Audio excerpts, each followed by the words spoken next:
Olá, queridões, bacana encontrar com vocês de novo. O tema dessa aula é a Primeira Guerra Mundial, um dos eventos mais importantes do século XX, do século passado, aconteceu entre 1914 e 1918. Para explorar esse tema, eu trouxe para aqui, primeiro plano, essa imagem de uma charge da Alemanha, feita na Alemanha, no caso, que mostra a Europa com todos os seus países, mas a charge brinca com desenhos dentro dos países, que tem alguma coisa que talvez se você analisar aí você vai reparar que aparece em vários dos cenários. Quase todos os países mostram militares armados dentro dos seus mapas. Aqui seria a França, aqui a Alemanha, aqui o Império Austro-Húngaro, e a gente vai ver que à medida que o século XX foi começando, alguns países foram se armando, fazendo seus exércitos crescerem, num mapa da Europa um pouco diferente do que você talvez já tenha estudado hoje em geografia.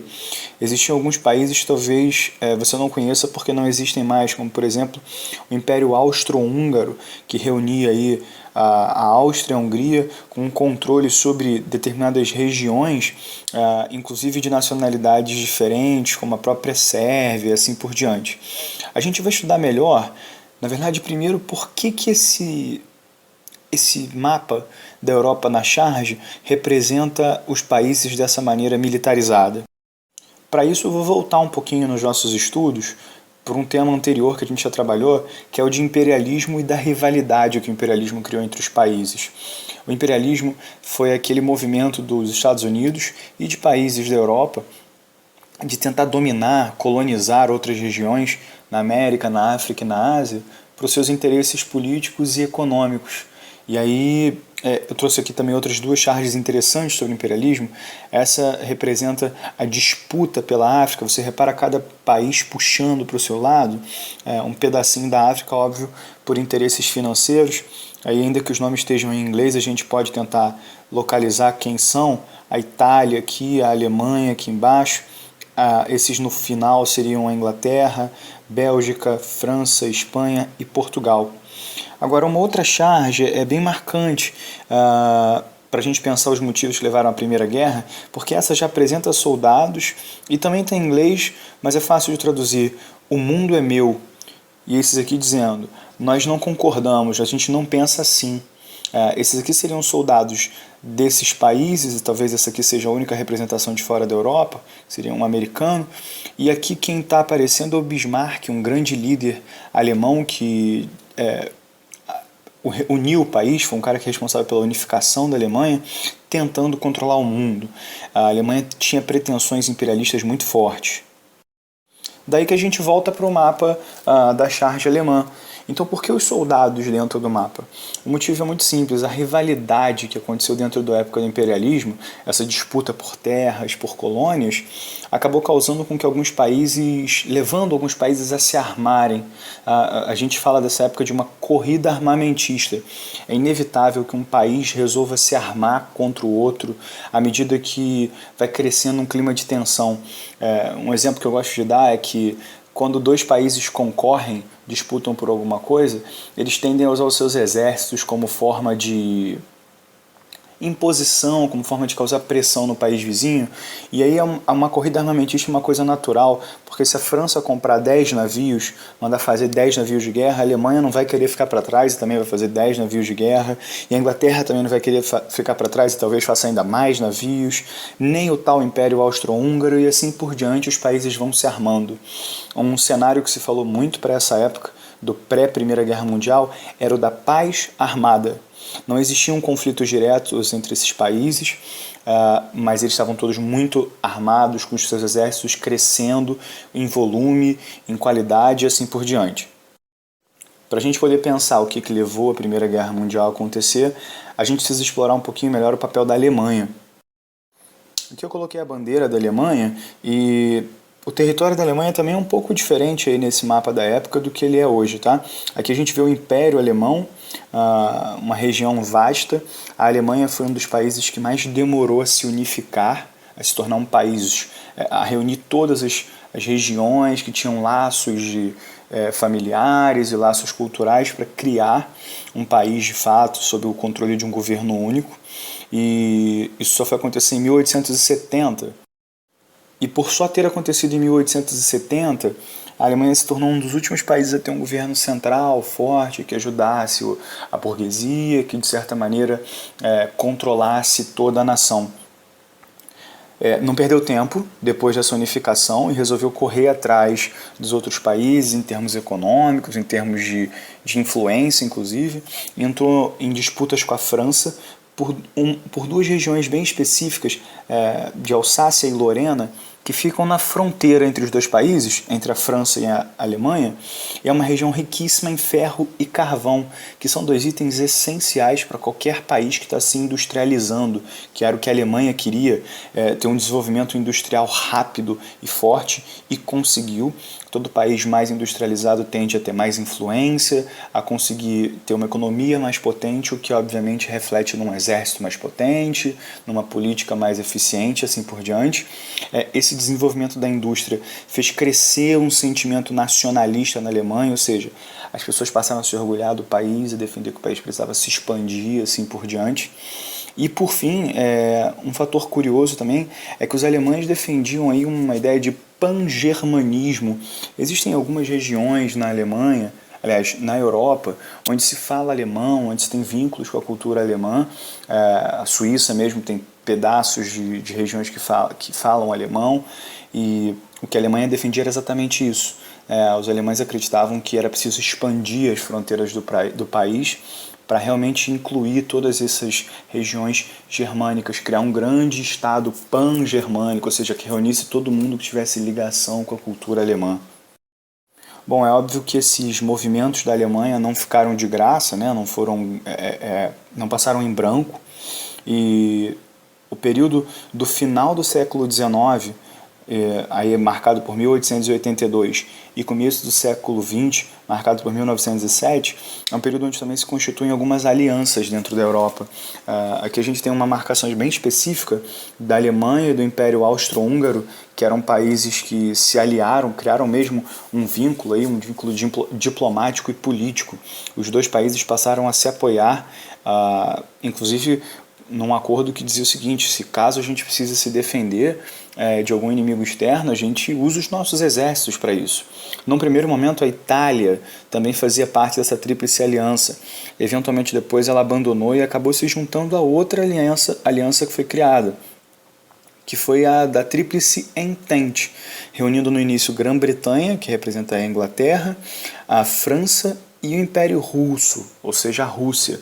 Alguns outros países, esses marcadinhos aqui em cores mais leves, se juntaram a essa segunda aliança depois, mas isso aqui faz parte dessa corrida armamentista, daquela paz armada que a gente falou, a criação de um clima de instabilidade, sabe, de disputa e de tensão entre dois lados dentro do mesmo continente, no caso aí a Europa. Agora a gente chega para o início da guerra em si. O que fez a Primeira Guerra Mundial ter seu início? Assim? O que foi o estopim? O que foi o motivo que levou a guerra a começar? Bom, esse mapa aí eu retirei da Wikipédia e ele traz uma descrição bem legal do que existia dentro desse tal Império Austro-Húngaro que a gente estava conversando. Uma região que já não existe mais, hoje existem alguns países ali, mas você repara quantos nomes tem aqui. Esses nomes são de regiões diferentes, incluindo aí lugares que você já tem ouvido hoje em dia, como Áustria, Hungria, Croácia. Essa reunião de regiões incluía, como você vai vendo pelas cores aí, grupos diferentes, sabe? Pessoas que se viam como nacionalidades diferentes, mas todas controladas pelo mesmo governo, pelo Império Austro-Húngaro. O estopim para o começo da guerra foi, na verdade, o assassinato do príncipe desse império, chamado Francisco Ferdinando. Aqui tem uma imagem que representa o assassinato dele. Em uma visita a uma das cidades da região, ele foi atacado, possivelmente por um estudante sérvio, uma das regiões que aparece aí na combinação desse grande mapa de influências do Império Austro-Húngaro, e esse assassinato levou a uma série de movimentações que colocaram aquelas alianças em lados opostos. Primeiro houve uma situação de declaração de guerra com a Rússia, a Alemanha logo depois invadiu a Bélgica, a França entrou na história, e aí foi uma espécie de cadeia de dominóis, sabe? Um país declarando guerra ao outro, e o clima de guerra foi se espalhando rapidamente pela Europa, o que não era exatamente novidade guerras na Europa não eram novidade. Essa aqui, pelas características que ela vai trazer, a gente vai ver o que ela trouxe de novo e aí que a gente vai começar a ficar talvez até um pouco assustado. Aqui eu trouxe um mapa bem explicativo aí das primeiras movimentações no início da guerra, né? A gente tem a Alemanha e o Império Austro-Húngaro como aliados aqui bem ao centro, né? E as ofensivas desses dois impérios centrais no início da guerra. Primeiro contra a Sérvia, um embate aqui para o lado da Rússia, como eu falei para vocês que teria acontecido nesse primeiro momento, e a invasão da Alemanha sobre a região da Bélgica, tentando chegar até a França. Paris fica próximo da fronteira, e aí existiria um interesse em tentar utilizar, da parte da Alemanha, utilizar a Bélgica como um caminho para chegar até a França. Essas são as movimentações iniciais aí da guerra, aquilo que acaba criando um cenário de guerra, e aqui essas linhas vermelhas mostram já, num período até avançado, quais seriam as frentes, aí os locais onde estaria havendo disputa, com as zonas de combate bem marcadinhas aqui, para que você possa perceber onde é que houve de fato embate entre esses países. Bom, e o que eu falei para vocês que acaba assustando a gente quando a gente pensa em Primeira Guerra Mundial? A Primeira Guerra Mundial aconteceu em cima de um momento de crescimento tecnológico, sabe? De desenvolvimento tecnológico. E aí é uma guerra de técnicas novas, de estratégias novas, que eram desconhecidas. E essas estratégias tornaram essa guerra uma guerra muito mais mortal, capaz de ferir muito mais gente, de transformar a experiência de guerra numa coisa muito mais intensa. Essa é a primeira guerra a ter tanques.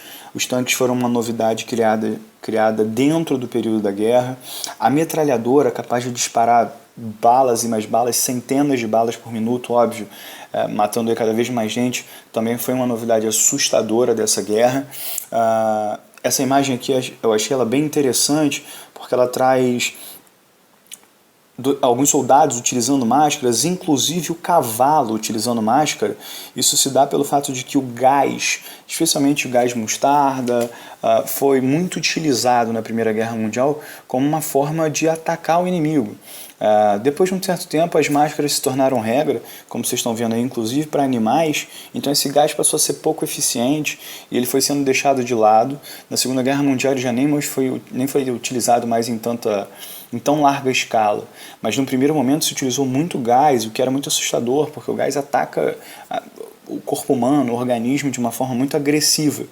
Além disso, essa foi a primeira guerra a ter o uso dos aviões. Não foi utilizado tanto para bombardeio, até foi, mas no primeiro momento foi mais para reconhecimento de tropas, localização, mas já fez grande diferença porque trouxe aí uma novidade para as guerras. Elas não estavam sendo só travadas no mar e na terra, mas também pelo ar. Então é mais uma novidade de uma guerra que foi realmente modificadora, que trouxe muita tecnologia, mas uma tecnologia negativa, né? Uma tecnologia utilizada para matar. E aí talvez a gente precise falar da grande estratégia utilizada nessa guerra, mais ali na parte do combate do lado esquerdo, entre França e Alemanha, que é o uso das trincheiras.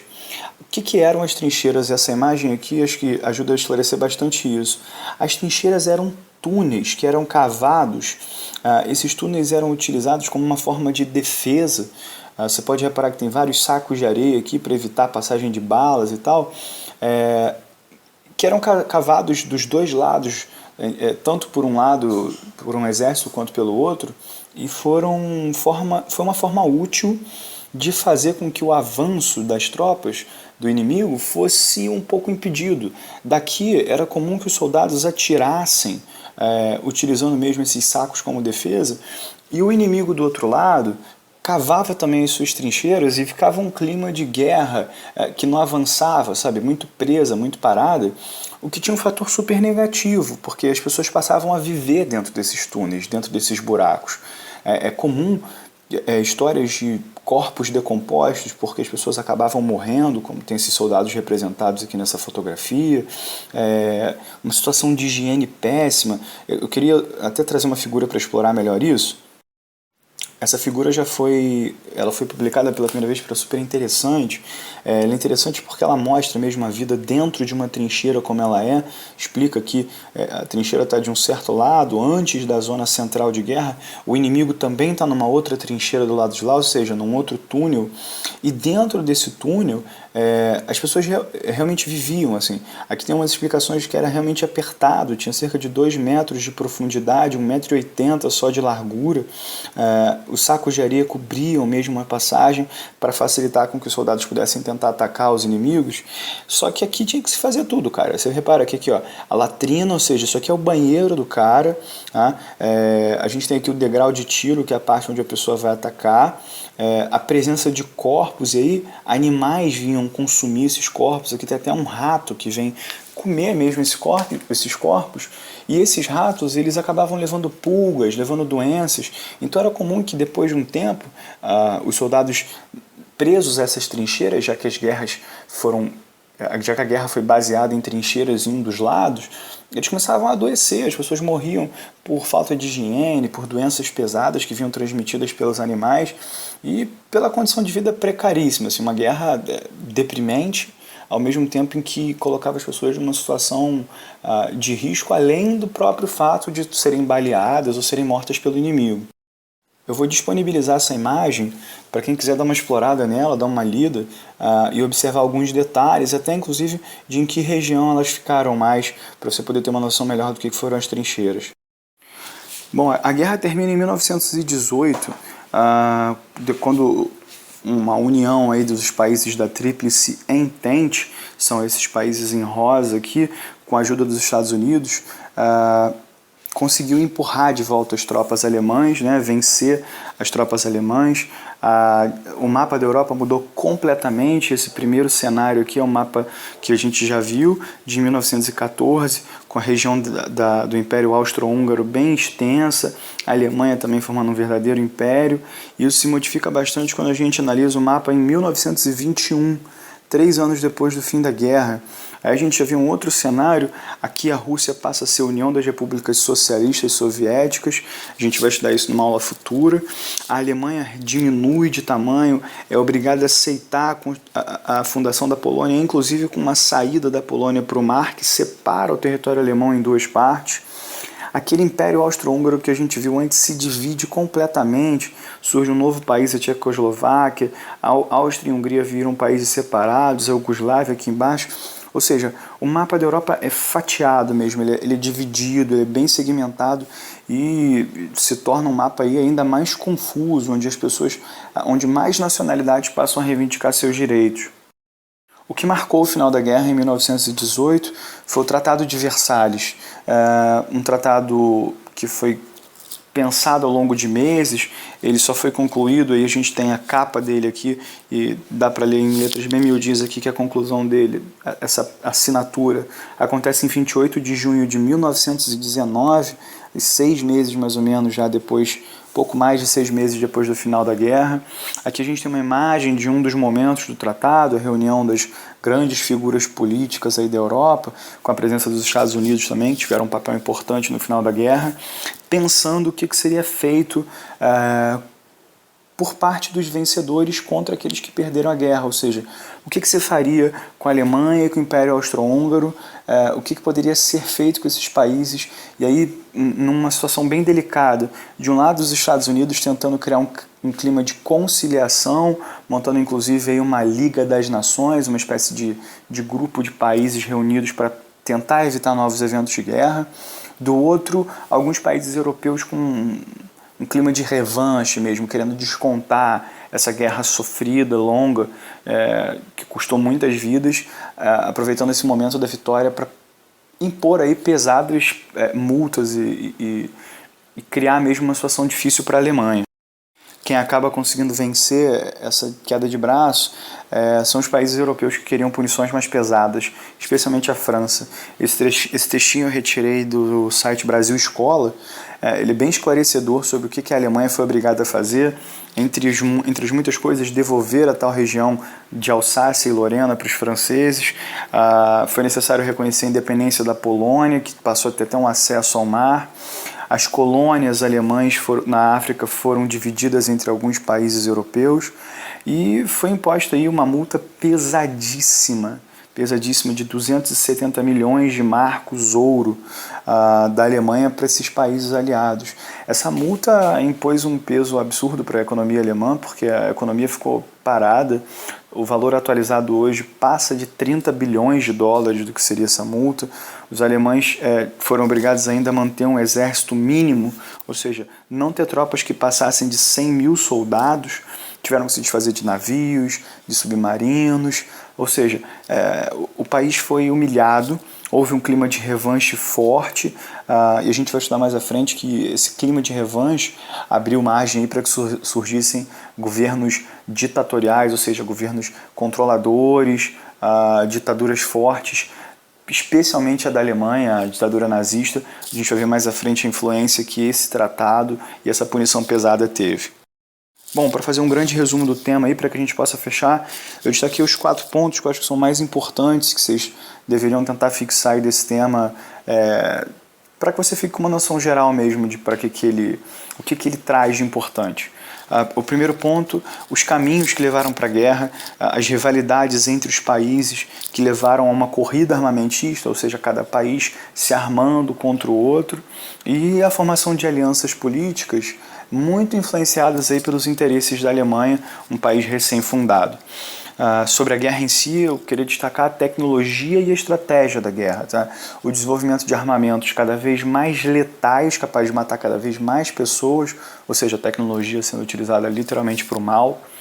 E a vida difícil que alguns soldados levaram nas trincheiras, se tendo que submeter a condições terríveis de higiene, doenças, para sobreviver num cenário de guerra dentro de túneis cavados, onde os inimigos, onde países inimigos se enfrentavam sem avançar muito.